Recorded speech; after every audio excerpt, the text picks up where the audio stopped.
Recovery for the first time tonight. 1, 2, all right.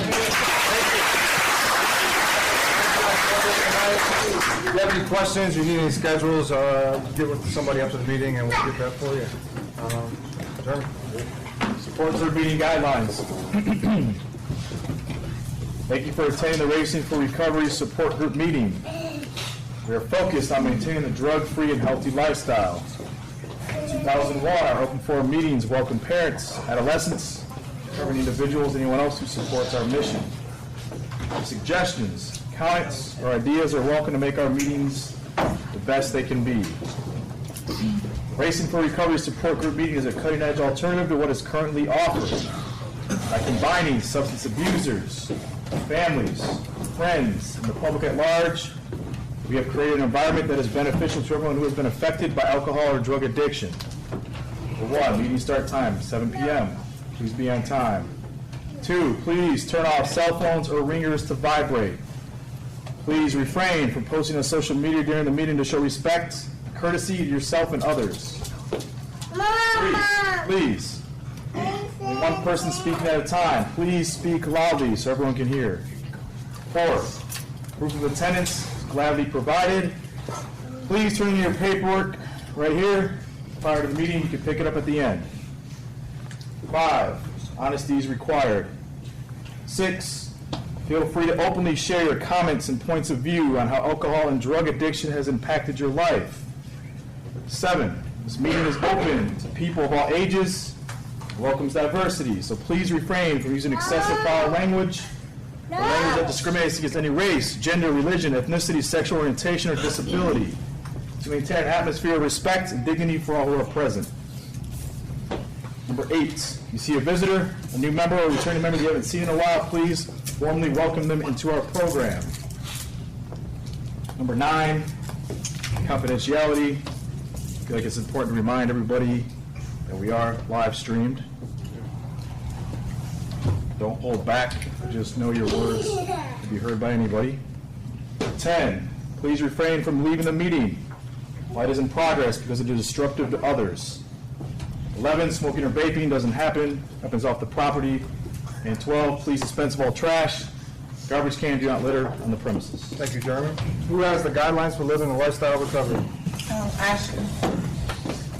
The lifestyle of recovery guidelines are intended to be utilized by recovering individuals, their families, and anyone else who is striving to avoid substance abuse and achieve sobriety. Guidelines. 1, recognizing that substance abuse ruins lives. 2, wanting to pursue positive alternatives to substance abuse, such as education, employment, quality relationships, and health fitness. 3, using resources such as friends, family, teachers, and peers as a way to achieve and remain so. Adding sports, art, or music to these resources will help us stay focused and motivated. 4, defining balance and working toward making it a part of everyday life. 5, building self-esteem and confidence through sobriety to combat negative feelings regarding oneself.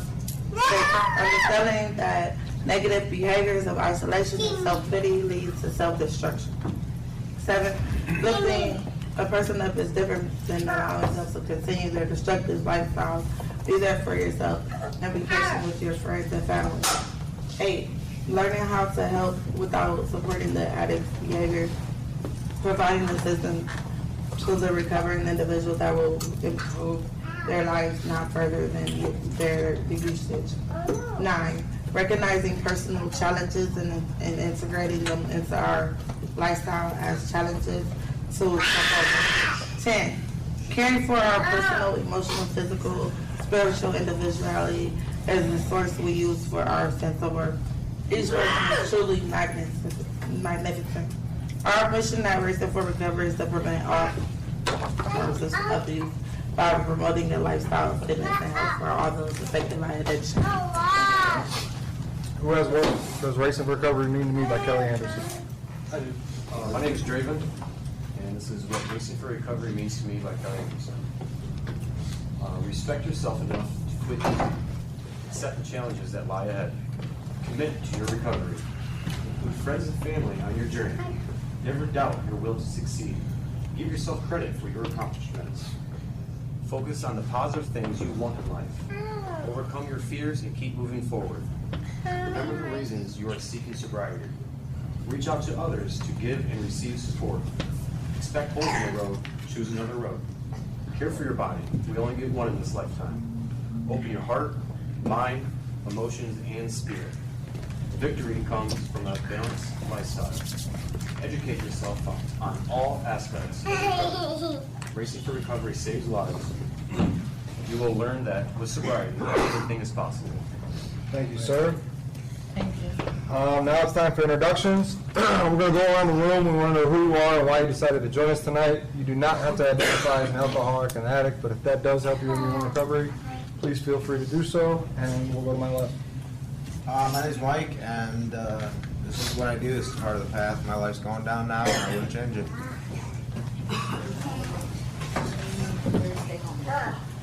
Christian, the balance. My name is Joe, and I'm here because I love myself. This is Timber. She's sorry for any inconvenience that she causes. And I'm Brittany, and I don't want to be anywhere else. I'm Steve. I'm here to stay sober. I'm Kim, and we'll come here to I've been really researching why I come here. Not researching, but just asking myself, I really need to find my own identity. I was losing my son 14 months ago because I was his mom. And just to find some peace with that, and just to find some purpose and a reason to live. Hi, I'm Pat. I'm here to give support, get support, and to learn. I'm Steve, and I'm here to continue moving forward. I'm Brandon. I'm here to continue learning new ways to enjoy sobriety. I'm Gina. I'm here to create a healthy environment. I'm Kevin. I'm here to become a better person. I'm Samantha, and I'm here to continue learning. I'm Adam. I'm here because this place works for me. I'm Tammy, and I'm here to listen. My name is Bob. I'm here to listen, learn, and I'm Kelsey. I'm here to keep an open mind. My name is Josh. I'm here to stay focused. I'm TJ, and I'm here to stay on path. I'm April, and I'm here for some positivity tonight. I'm Trevor, sobriety. I'm Emily. I'm here for consistency. My name is Brian. I come here because I love this place. My name's Brian, and I'm here for support. I'm RJ. I'm here to continue learning and growing. My name's also RJ. Got too many problems to list, but I'm here to support my son. Dropped him off a month ago here, as of today, and here to support him and show him how much I love him. I'm Ashley. I'm here to continue on with sobriety and recovery. I'm Chelsea. I'm here to learn. I'm Kristen. I'm here for calmness. I'm Eric. I come here to discover these. Reminds me that I'm not alone in this. I'm Logan. I'm here for positivity. I'm Philip. I'm here to learn myself. TJ, here to find balance. Tony here for a better quality of life. I'm David. I'm here for sport. He's here for sport. Justin here to stay on track. Ashley here to keep moving forward. Dan here because this is just where I come every week. Tyler, here to incorporate a better way of living and pass that down to my daughter. I am Jessie. I'm here to learn and to have some balance. Grandma. My name is Nick, and I'm here because I would rather be anywhere else. I'm Sharmony. Good evening, everybody, and I'm here to be a living example. What's the learn to become a better person, man. I'm Kurt. I'm here because Racing for Recovery works.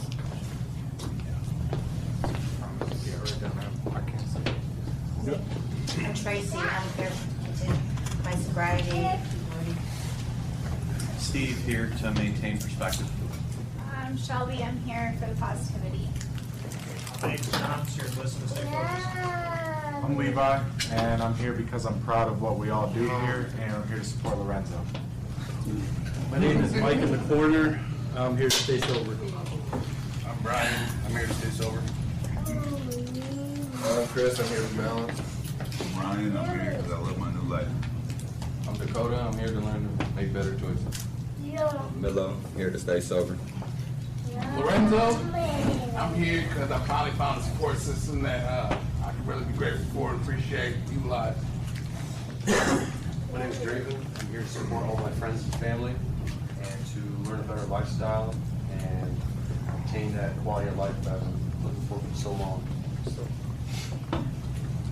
My name's Andy. This is my first meeting in over a year. About a month ago, for the second time in a year and a half, I was released from the hospital after an alcoholic withdrawal seizure. I was moments from death. Luckily this time, someone was there to save me, took me to the ambulance, and was induced into a coma. So I'm basically here because I tried to do it by myself, and you can't. You just scientifically can't do it on your own.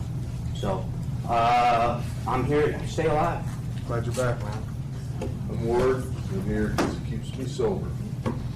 I'm Jeff, and I'm here because staying sober is effortless when I'm here. I'm Elizabeth, and I'm here to learn new way of thinking.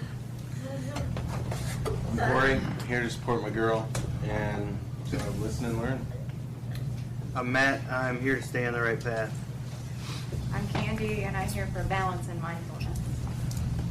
Rick, I'm here for support. I'm Josh. I'm here to stay sober. I'm Andrew. I'm here to continue learning. I'm Robin. I'm here for a better quality of life. Danny, I'm here to listen. I'm Candy. I'm here because this is where I belong. I'm Mike. I come to these meetings because I get a lot out of them and helps me stay connected with everybody. I'm Caitlin, and I'm here to learn. I'm Jessica, and I'm here because this place has helped me change my life. And my name is Jeremy. I'm here because these meetings help promote my humility, and I feel like that's my strongest asset. And I'm Dustin, and I'm here because it's Monday, and for what everybody said, I like what my man over there said, staying connected. This is my one way to stay connected with a huge part of my support group, and I look forward to these Monday night meetings every Monday. Who's got the answer? The Answer by Donald D. Carr.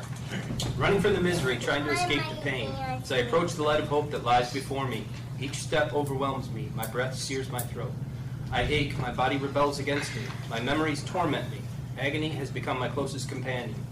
My demons mock me as I dangle helplessly above the abyss of alcohol and drug use. The voices all sound the same, criticizing, accusing, blaming me for what has happened. They don't understand. They don't care who I am. I'm a human being full of thoughts and feelings. I'm worth saving, just show me the way. At last, I reach the light of promise. There stands the answer, open arms, understanding smiles, looks of trust, and so it begins, racing for recovery. Thank you, sir. Announcements? Anybody got anything? I know. No? Good? All right, we are on page 91. Why are you in recovery? This is a pretty easy topic. Oh, and the Big Daddy, it's 186. And that one, yeah, the one you got is 186. Not all right, suppose we raise our hand. Why are you in recovery? The caveat is that you'll only experience your unconditional support if you're in recovery for the right reason, because you're sick of the life of an addict, you want to deal with your past traumas and become a whole, healthy person again. That's the only reason that's any good. Some people come to see me because they got a DUI and it's either attend counseling or go to jail.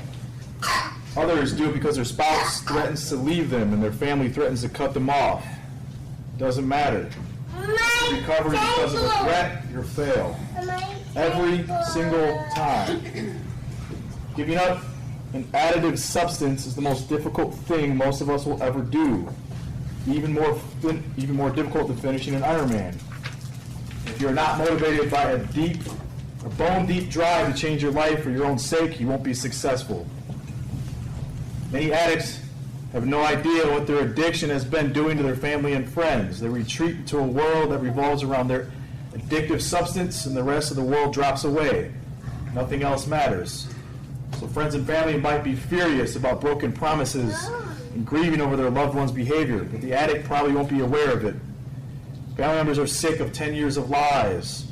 And the addict is standing there with palms up, saying what?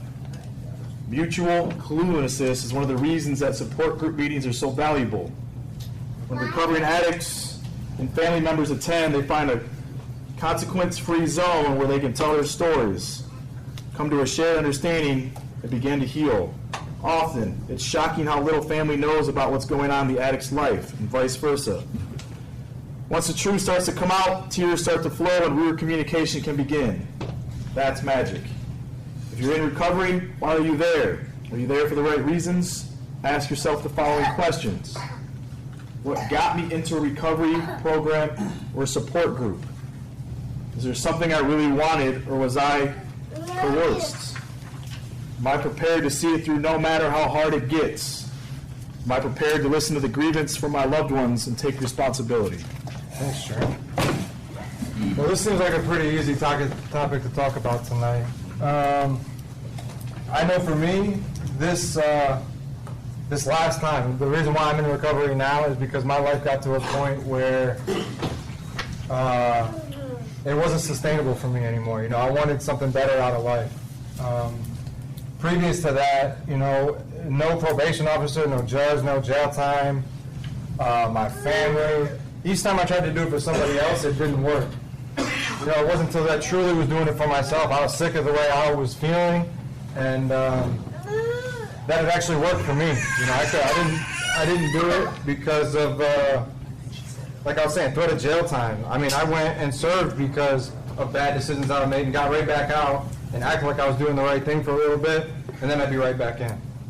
And, you know, once I got sick of that self-inflicted damage that I was doing to myself, that I really, truly, you know, honestly want to change, you know, and start to love myself or learn how to. It took me a minute. It wasn't, you know, overnight for me. But I knew this last time, once I was done. I knew I wasn't going back. And everything I do every day keeps pushing me forward. You know, I try to keep moving forward in recovery. You know, it's not about looking backwards. It's not about where I was. It's about the journey, man. You know, we talked about it a little bit last week. It's about where I'm going. You know, so each day I try to take a step in the right direction by doing the next right thing. Or, you know, we talked about the goals in here, short term, medium, and long term. I try to keep some of those in my forward view. That way, I know why I'm, you know, striving to be the best person I can be. You know, so, who else wants to talk? Perfect. Go ahead, man. Ashley. Well, another situation that I was in before I came to my decision that I wanted to get myself together and get my life right. Because, like, I always, like, believe in a higher power, of course. And, you know, the devils and the demons don't like nothing about anybody that still acknowledge our higher power. No matter what I was doing, I still did that. I can't say that. But this guy, I was like smoking with him, and it was like an understanding type of thing, like nothing like sexual or anything like that. Like it's something like we just like got high together type of thing. And like that's what we understood. Like it was like on and off for like 2 years. Like that's just what we did when we came together. And on my way, about to get ready to leave, this man got jumped in my way. Like, no, you're not about to get ready to leave. You're about to stay here with me. What? No. So he ended up grabbing me by my throat. And I ended up having to stab this man because he started pounding me in my head and everything. And I ended up having to stab him. But like once I stabbed him in his arm to get him off of me and to get out of there, I had to run because I was going to stab him some more and I could have ended up being somewhere else, you know, and stuff like that. But it came to like the point that my life was just unmanageable. And I was like, I just need to change my life, do something different, because just things just totally got out of hand in my life. So, but then I passed. Thank you. Drink. So I knew that I didn't want to use. I served all my time on my sentence and charges. So I had this huge decision before I was released, whether if I was going to go back out to the mountains or be a part of active recovery. And honestly, if it wasn't for my dude Joe, I wouldn't be here today. Being locked up together, this dude still had the most positive outlook on life. And I wanted what he had. So I'd ask him all the time, like, what's going on, dude? He's like, racing for recovery. He just kept telling me about it. And I was like, dude, there has to be something about this place that just changes you. So I made him a promise. I was like, I'll check it out, dude. You know, if I don't like it, I'm going back to the Appalachians. But within my first day, I knew this is where I had to be. I already knew all these new goals I was setting for myself. Just I wanted to work on myself and understand who I was as a person. You know, I don't want to use. I don't even think about using it. I've had what you would call maybe like reasons to use, which I don't really agree with. But you know, I've had some pretty bad things already happened to me since I've been here for such a short amount of time. You know, but it doesn't cross my mind, and that's because I'm active in my recovery and I'm trying my best to be who I want to be today. And I'm getting that. You know, you only get what you put in, and it's true. You know, putting it all out there. You know, doing whatever I can, however I can do it, to get what I want. And I'm getting that, and I'm really proud to be here and a part of Racing for Recovery. Glad you're here. Thank you, Joe. Thank you. Love you, man. Love you, bro. The first time I ever went to an AA meeting was because I was 17 and my father asked me to go for him to get his stamp. It was a predecessor. I did 121 months consecutively except for a 3-month gap in 2014 on probation. So for 9.5+ years, my sobriety was a fallacy that was contingent on requiring some type of stamp. And that's how I equated my sobriety. That's the only way I knew how to stay sober, because somebody else did it. I was released from Wood County after 5 years, and the day I was released from probation, I used. That sent me to prison. The perpetual acts that followed that. The day I was released from probation in Lucas County, I used. So as soon as that ball and chain was released from my ankle, I was right back into the shadows of active addiction. And this time, it was different for me, and I don't want to get analytical and have to explain that, but it just felt different. I wanted it for a different reason. I didn't have to do it for anyone but myself this time at 31 years old. And there's more desire and consistency and persistence in that. It was clear to me that old behaviors needed to stop so I could have room for new ones. I just had to set my own agenda and resources be at my command.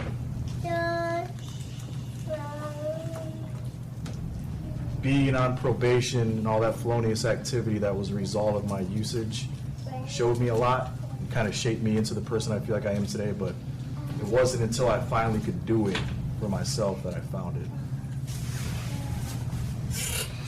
Renzo. Yeah, I'm Renzo.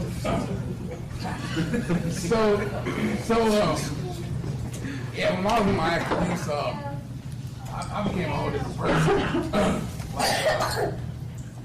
I'm 35 with 4 kids, man, and I wasn't in any of their lives. I had a great job. Still had nothing. I pretty much worked to just have fun and party. I was losing a lot of my family. I mean, the list goes on. Just nothing in my life was going right. I didn't even know what to expect when I detoxed this time. I just knew I was tired of living the way I was. But something clicked to me where I was like, you know, something's got to change. And glad I came here because, you know, like he said, my first week here, man, just the positivity and the encouragement, the opportunities that were presented to me. It's what I needed at the time. I definitely took advantage of it, and I never knew why I kept using, never knew why I kept going back out. I just knew I kept going back out. You know, when I got here, I finally realized, because I wasn't happy at all. I pretended to be happy, but since I've been here, and man, really like started to work on myself, gain new relationships, just work on just my traumatic experiences, my mental health, like everything that's going on in my mind, really getting to the root of problems. Man, I've gotten nothing but success out of it. Seriously, like I gained so many people back in my life. I gained my kids back in my life. Friendship I gained, the influence I have on them, they have on me is just awesome. I too have been through some rough times already since I've been here, and I didn't even think about using. Before I would have, right away, I would have used that as an excuse. But like here, I ain't got to use that as an excuse because, man, I got a cool ass crew that, you know, that's got my back for real. It's only getting better, man. Today, one of my best friends, man, been through live with me, came in today, and I was happy. It really made my day just seeing another one of us out there struggling here. I know for me, like getting what I got out of this place means a lot. I cherish it, man. I try to give it back as much as I can. I've never had so many people approach me with problems and ask me, you know, like for help. And to me, that's awesome. To feel reliable and like somebody that can make a difference in somebody's day, I couldn't ask for anything better. For my kids to come up to me and tell me they're proud, Dad, I'm glad you went and got the help. I was embarrassed even my kids know I got it. Today they tell me word for word that they're proud of me. They're glad I got the help that I needed. They're glad to have their old dad back. I spent the whole weekend with my other son. It was great. It is. It's an awesome feeling. Every day I wake up, man, happy. I fall asleep happy. I look forward to tomorrow. Game night, man. Yeah, it's the journey, right? Yeah. It's cool as hell, man. And like little things like, man, Levi, that's cool. You know what I mean? Get a support. I appreciate that. Little shit like that, man. It really brightens up my day, man. And it's like I matter. You do matter. That's right. You know, and I know I do now. Good. You know, for the longest time, I felt like I didn't matter, not even to myself. Like to do the things that I was doing and not even consider the consequences, it was madness. Well, today I care. Today I care whether I'm not in trouble with the law, I'm not, you know, in the addictive behaviors out there doing shit that I don't have to do just the lifestyle. The lifestyle alone, I wasn't even just addicted to drugs, I was addicted to that lifestyle. I don't know what it was that drew me to it. Maybe it's just because the way I was brought up, the area. But it was toxic for the longest time, and I never even thought twice about it. In and out of jail, in and out of rehab, constantly losing people I love, and it didn't affect me. But now I realize it did. It did. I got some really deep issues that I deal with now because of it all. But because of this place, I can deal with it. I'm handling it. I'm working through it. I don't think about using because of it. I talk about it. I share about it. And I seek advice and just support. It's an awesome feeling, man. The place is great.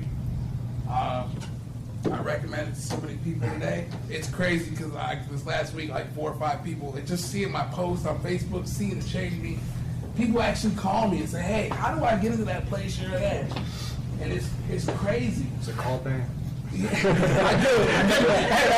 I give them the number and say, ask for Dan. But it's cool, man. It's good thing. Like, see one of my friends here actually utilize the place to come here. And I wish, you know, the best for you, brother. I'm here. You know what I mean? There's nothing but support here, man. Nothing but good people, good times. And I'm grateful to be here. We're glad you're here, Renzo, man. TJ. TJ. So, you know, through this process of recovery, I've been in and out for a long time, and I can look back, and the first time I was in treatment, I was in the summer of 7th going into 8th grade, and I was in IOP, and I can remember, like, I figured out a way to, like, pass the drug test, and, like, or I took acid, and, like, I mean, these guys are a joke, right, you know? And I can look back at that and see it's crazy now, but to me it was completely normal, and, you know, and so, you know, on through the years, like, I look at, you know, when I first tried to get sober, like, you know, I met a lot of bottoms through this process, you know what I mean, and, you know, I believe there's two bottoms. I believe there's a physical bottom, right, like we overdose. I believe there's a financial bottom where we lose everything, and there's the spiritual bottom where we just feel hopeless and helpless. And you know, it wasn't until I met all three of those that I was ready. You know, for me, I just one of those hard-headed dudes. You know, and so in December of 17, you know, it was December 11th of 17.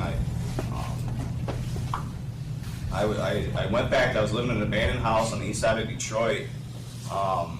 And it was cold as hell. And normally the drugs would keep me warm, and this night the drugs just wouldn't keep me warm, right? And I punched a hole through the wall, and I used insulation for a blanket, and I just looked around, and I was just like, what am I doing? You know, what am I doing with my life, right? You know, and that was probably the lowest bottom I've ever had. And it set down the course of action for me. You know, and so I got sober, and I started rebuilding my life. And you know, the reality of it is like addiction ruins everybody around us, but when we get into recovery, everybody around us heals, right? You know, so I started getting sober, and like my mom and everybody was out of my life. I had nobody, I had nothing. I was completely alone at that point when I first tried to get sober, and nobody wanted to talk to me. It took me months for everybody to like start to even, you know, engage, and you know, and I rebuilt all those relationships over 2 years, and you know, and you know, and the sad thing is that, you know, I took it all for granted at some point, and you know, and so in December of this year, I went back out, you know, and all those relationships which I had rebuilt. My dad had just invited me on Thanksgiving back for Christmas. I hadn't talked to him in 3 years, probably closer to 4. You know, everything, my son was back in my life. I was talking, my mom would call me and ask me for advice. Like, what? You know what I mean? That was crazy to me. And that was just completely foreign, because I was always calling her, like, I need help. I need this. I need that. You know, and she would always, you know, what's going on with you? And always worried, you know what I mean? And she would call me and ask me for advice. And it was such a complete change. And, you know, and in the course of 2 months, all that's broken again, you know, and here I sit, you know, and all those relationships are strained. My dad won't talk to me, my brother won't talk to me, my son hardly talks to me. I'll send him a text message, and but the only thing I could do is look at the consequences of my choice. You know, I made a conscious decision. I had everything back in my life, and I took it all for granted. I thought that I knew some shit, and you know, I went back out. You know, and you know, so now I gotta try to rebuild all that again. But I know that it's possible, right? Because like at that point when nobody would talk to me at all, you know, they all came back. And you know, the reality of it is once we start walking in this and not talking about it, because for a long time it was always about, I'm about to do this. It's gonna be different this time. I would call my mom. I'd read some stuff out of an AA book or something. Like, you know, I had read a rehab and like sound real good. And a week later, you know, she wouldn't hear from me for a month. You know, and once I stopped really and I started walking in it, they could just see it. You know, they can see it, you know, and so once that happens, you know, forever, anybody that's struggling with those consequences of your actions and people in your life, man, it's all can be restored at some form or fashion. Maybe not what we want, but it is, man. You know, so I don't know. So you know, here I am and at square one again, and you know, I'm hopeful. You know, I know things will get better. You know, it still sucks though. You know, I text my son, he don't text me back for 2 days. It hurts. But it's a consequence of what I decided to do. You know, I just got to own it and keep it moving. So that best. The fact that you recognize that says a lot, man. I promise. Ashley. I just want to share something that I was dealing with.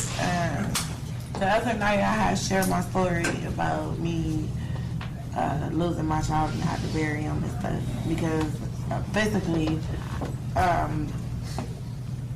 it was on my baby daddy's terms, my kid's dad's terms. It was because he left my 2-year-old in the bed with my 6-month baby. She rolled over on him. Okay, I worked real hard for him of his own bed, first of all. He had his own bed, and he got off the bed. He ended up leaving and getting off the bed to go do something, and that's when it happened. But my kid's dad ended up watching the video the other day, and he got an attitude. I just finally just got into my other kid's life because, like, he stopped me from seeing them because I told him, like, I didn't want nothing to do with them after that situation. And I just Just finally just start seeing him. Like, I haven't seen him in months. And like, we have like a joint custody thing. Like, he gets his time and I get mine. So it's like, no way. Like, I should know where like your address, your new address. If you move, this is what the court say. I'm supposed to have your new address. I'm supposed to have your new cell phone number if you ever was to change it. He didn't give me any of that. So he basically kidnapped my kids. I had to go down there and get a waiver. It was $25 for like a waiver fee to go back in front of the judge. Because, like, I haven't seen my kids for months. And that was really like bothering me. Like, that was part of why I was still getting high too. Cause like, I was just like, I felt just so horrible. Like, from me losing a child and then me not seeing my other ones. Like, I was lost. But like now, like that I've been clean, like I finally like was able to see him. Like, he was allowing me to like. Well, why did I say allowing me? Because I was supposed to be able to see my kids when on my time, you know. But like he was like coming back around, letting me see my kids. And now, like, since that video, he got an attitude and like he want to take my kids back away from me. And like, he's not answering the phone. He's like, don't fucking call us and everything. And I'm just fucking hurt. Well, excuse my language. I'm just so hurt. Like, I'm like, I don't know what to do for real. Like, I'm really like feeling hot under my skin and everything. Like, I'm finally able to see them and I don't know what to do. Like, it's, taking my kids back from me. And it's hard. Like, I don't know where to go from here. But one thing I can say, I'm not thinking about using. I'm not. Like, any other time I'll be like, oh, I'm about to go, like, die and fuck it. But I'm not doing that today. Without her. Thank you, Ashley. Joe. Ashley, I just want to say thank you for opening up to us and trusting us in this room. It's a lot of bravery and courage to do that. I really appreciate it. When it comes to me about using and why I got clean mostly for the courts. And once I started getting here, I've seen how fucking awesome it is, honestly. We used to have a program that was my favorite. I would promote it. It's not even just about that, honestly. Are you going to say it? It's about the genuine connections I've made since I've been here and how I have so much energy and so much positivity to just shine on people and get awesome people like Mason to come here. And unfortunately, I did have to go to jail for making bad decisions. But I was able to make a true connection with a really good friend and it's helping him save his own life, you know, and that's awesome. And like knowing what I know and going back to jail was the hardest thing I've ever had to go through. I always used to like being in jail. I was proud to be from the South End and, you know, people knew my name. Whether that was a good or bad thing, I was proud of that. And now I'm really proud that people know my name and they know that I'm doing everything I can to work my ass off to have a better life because I'm a part of Racing for Recovery. And it's a completely different sense of pride. It's amazing. And one of the things that hurt the most when I went back to jail was for the first time in my life I had a healthy relationship. I didn't know what that was. You know, I was used to a bunch of women that weren't really taking care of themselves like me. I wasn't taking care of myself either. And that's what I wanted. But after I had some time to think about it, I was really disappointed in myself for how selfish I was to choose to make bad decisions to go back to jail.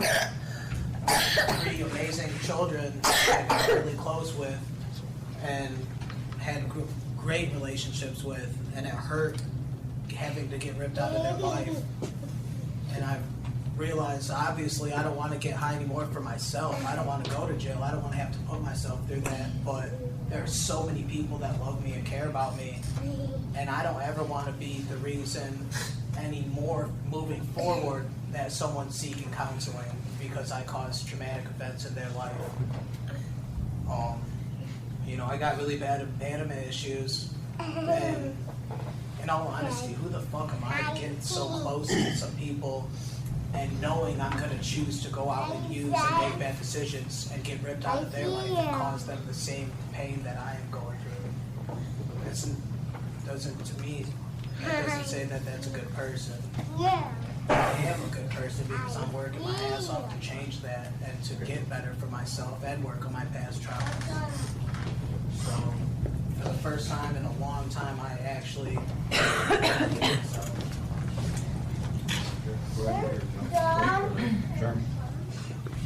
So Lorenzo kind of touched on it.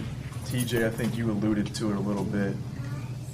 Part of my persistence in sobriety is also being as submissive as I can to the reality of the factual application of what my substance use looks like. I've done it enough now to understand what happens when I do it.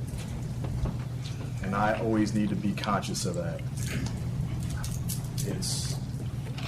Lorenzo, you said something about it changes me.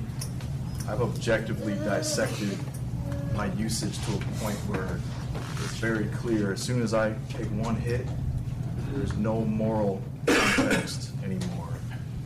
And I'll make decisive actions contingent on financially supporting my habit that have no moral underlying axiom to it. And what that does is it allows me to think criminally. It results in all the legal consequences or the total dissolving of relationships, or you name it. So I need to be submissive to the reality of what it ever looks like for me to go back out again. That's the fact that I'll either go to prison for such a substantial period of time, there might not be a comeback, or I'll end up dying in some fashion. So I wrote something. I used to journal a lot when I first got here, and I wrote something on June 14th. And it talked a lot about perseverance and how time exposes my weakness. And there's a practical approach. And I wrote, my quality in life is determined solely by my action. As I progress with that action, I remain forever teachable.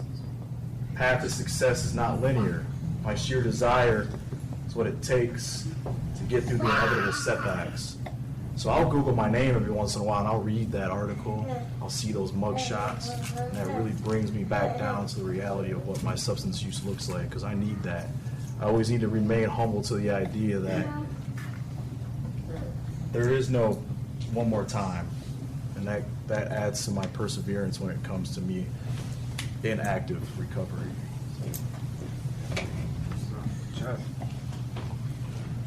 Yeah, am I here for the right reasons? I struggle with that sometimes because when I came in here, I don't know if everybody in this room is familiar with the drug court program, the STOP program. I know Jesse is. You volunteer for the program, but then after you volunteer, they have your ass. It's like the military. You sign up, and after you sign up, you're in there. It's kind of like a safeguard for you not to be able to back out. And when I came in here, I did a lot of talking with Tony when we were in jail together. And, we both wanted to get sober, and I felt like I could be sober on my own. I felt like I didn't need no program. But then after talking with him, we made the right decision, and we both signed up for this. And, when I came here, this place absolutely blew my mind. I can share with a friend and get stuff off my chest, but I'm liable not to share something if I feel like it's not also going to help somebody else. I come in here and I feel like if I share part of my story, it's got a chance to help somebody else. So now I'm more apt to share what I otherwise would not have shared. So I know I'm in the right place. This place has given me the framework to rewire my mind, to make myself less defensive, more vulnerable, and a lot of the ideas that I had solidified in my mind to this point in my life, I was able to break down those barriers and create new ideas. But I don't shake a lot of y'all's hands. Like, if you come across me, you're getting a man hug. I'm And that used to be weird. Like try and hug somebody in the military and see where that gets you. It's not gonna turn out too well. After coming here and getting a dose of sobriety, I realized that there's no coming back. I look at my mugshot. I have a baseline of where I was, like TJ said, financially, spiritually, physically. 180 pounds, completely broke and hopeless, just like he said. I'm 37 years old. My grandpa said something my whole life. I'm too old for this shit. I'm too old for this shit. You know, like I don't need to do that no more. I come in here to hear stories of people like Lorenzo, Jaron, and Santos, as kids that I see now. I'm not there yet, but I want to be there. Like I want to get there, and I'm on the way. That's right. And that's because of this place. I mean, it's because of me. It's because I put the work in. But this place makes that available because we are all like-minded in here. And most of the people in here, I can't speak for everyone, but I know a lot of you. And that's the other thing. I remember people's names in here. And I don't know if that's like getting the drugs out of my system or whatever, but like I was in a classroom doing professional hours for my degree, and I couldn't remember the names of 30 kids after a week. I hear your guys' name one time, and without attaching a mnemonic to it, I remember that shit. I don't know why, but I do. But like I was saying, I love this place, and the people in here are genuine, and you can feel safe opening up in here, and it makes it a lot better to open up in an environment where you feel like not only are you safe saying what you're going to say, but other people are going to say stuff to help you along the way. That'll pass. Well said, my friend. Kim. Did you say Kim? Oh. What was the question again? I don't know specific, but it says, well, why are you in recovery?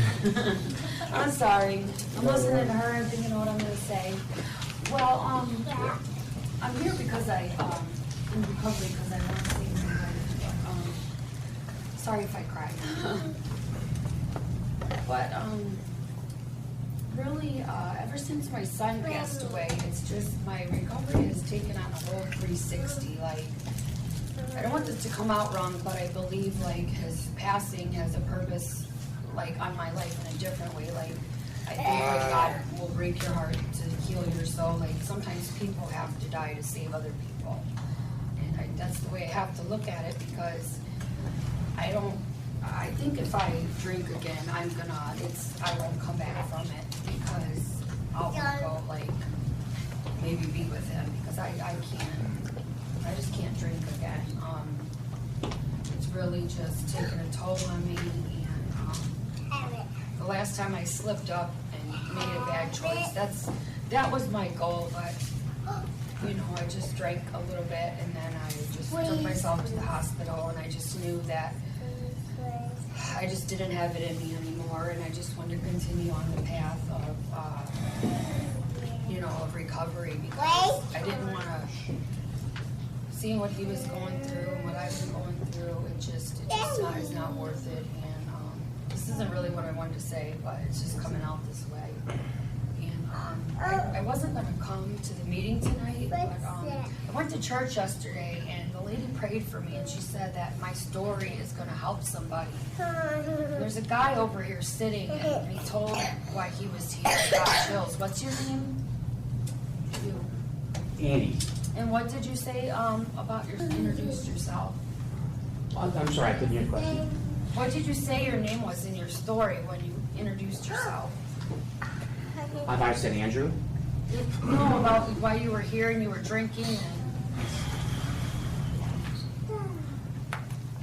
You said something about a seizure. Yeah, I had the withdrawals. I was trying to cut down on my own. So when I first came in 2018, I was drinking probably 18 drinks a day between bourbon and beer. I was put in the hospital with a mild seizure for about a week. Came here the very next day and was sober almost a year to the day today. And I felt went from 18 drinks to about 7 or 8. It got wind of a couple of my business partners, Yeah. and they kind of tried to intervene on me. I'm like, okay, let me cut it to, can I cut it 4 to 5? And like, we think you should quit. And I was like, I don't want to quit. I want to try and do it with mediocrity. So I was down to 5 or 6 a day. One night, it was like a football game or something, I think I did 10.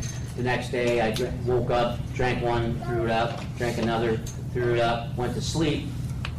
The biggest problems I was having with sobriety was insomnia and anxiety, and those were my ways to escape it. So I got home, I left work early that day, and I had the shakes so bad, I couldn't hold a cup. I mean, it was embarrassing. It was embarrassing, and I was sitting on the couch, and I felt it snap. My hands went tight, and I went unconscious. And I woke up in handcuffs in a hospital, and had no idea what happened. Is anybody there with you? I probably would have died had my girlfriend not been able to get me back. I lost my brother the same way, which is a bit of a thing, but she pounded the life back into me, and they got me back. They got me back. So 17 days in the hospital. Thank God I got killer insurance. I'm glad you're here. Yeah, I'm here. It's the start. I'm glad you're here. Well, I was gonna say, because my son was just 27, he died a little bit over a year ago, and I say this. We spoke before. Yeah, I say this because, you know, as you know, he never did drugs, but he died of an alcoholic withdrawal 2 years ago. You know, as you know, and, you know, he wasn't trying to quit, drank the night before, and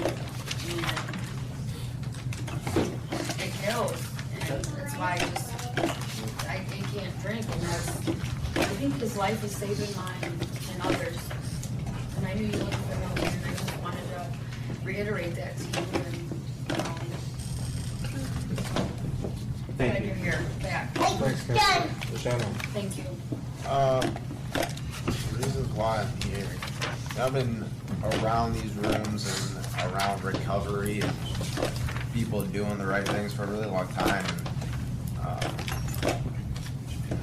Like there was times where I thought like I was here for the right reasons, and I was doing things different for the right reasons, but I never was. Like, and I see that now. Like now that I'm doing it for the right reasons today. I'm not forced to be doing this. I have other options. Like, are there the best options? No. I could go get high. There's nothing really stopping me. I'd lose my daughter. I'd lose my friends. I'd lose my family. I'd lose the things that I'm doing today that I'm passionate about, that are furthering my life. But I could do it. That's just not even. I was talking about this last night with somebody, actually. It's just not an option. Like, to me, I'm making it not an option because that's not what I want to do. You know, I can relate to what Jeff was just talking about. Like, I feel too old for this shit. Like, this just ain't even, like, this isn't where I wanted to be. Like, I want to be here now, but what I did for the past 7-8 years isn't what I want to be. You know, I'm too good for that. Everybody in this room is too good for that. Like, that's not. Like I don't want to be remembered for that. I don't want to lose my life and have people, you know, just remember, well, you know, at least he's not doing that anymore. And I don't know, like, I've never like committed myself to like not just a program, but just like actually furthering my life. Like even before drugs and alcohol or anything like that, like I was just kind of like floating through life, and like I had things I wanted to do, but I really never put my all into anything. And like today, you know, I'm putting my all into this. You know, I'm putting my all into my school. I'm putting my all into being the best dad I can be. And like I take pride in that. That means a lot to me. And who I am right now is important to me. Like, it's important to me that I live up to what I say. I said something to my cousin the other day. He's 17. He plays hockey for St. John's, and you know, he's done a lot of things with his life that I did, and the good things that I did. And I believe that's he really looked up to me in the past, and you know, I get to be there for his stuff now. But I went to his hockey game on Saturday, and I was texting him after it because I normally text him because I can't really talk to him after he gets on the bus and all that stuff.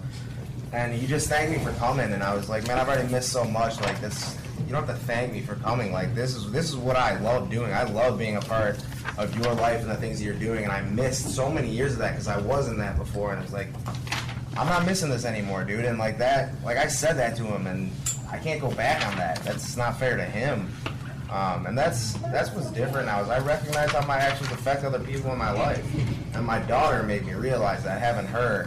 But it was when I realized how much my actions affected her that all of a sudden I was like, damn, my actions affect everybody. My parents, my cousins, my aunts, my uncles, like everybody. And like I just I don't want to be that anymore. I'm proud of what I am today.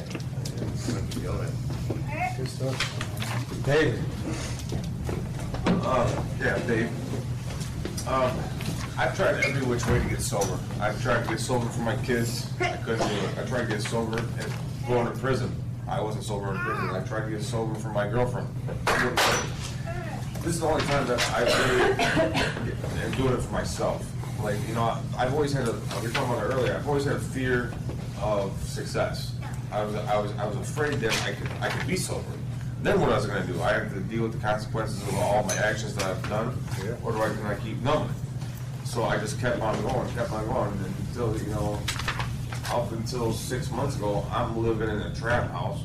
Never left the house, you know, just no water in the house, no walls, you know, it's just miserable life.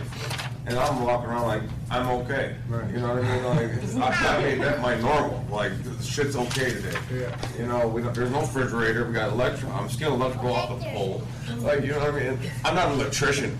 Just let everybody know.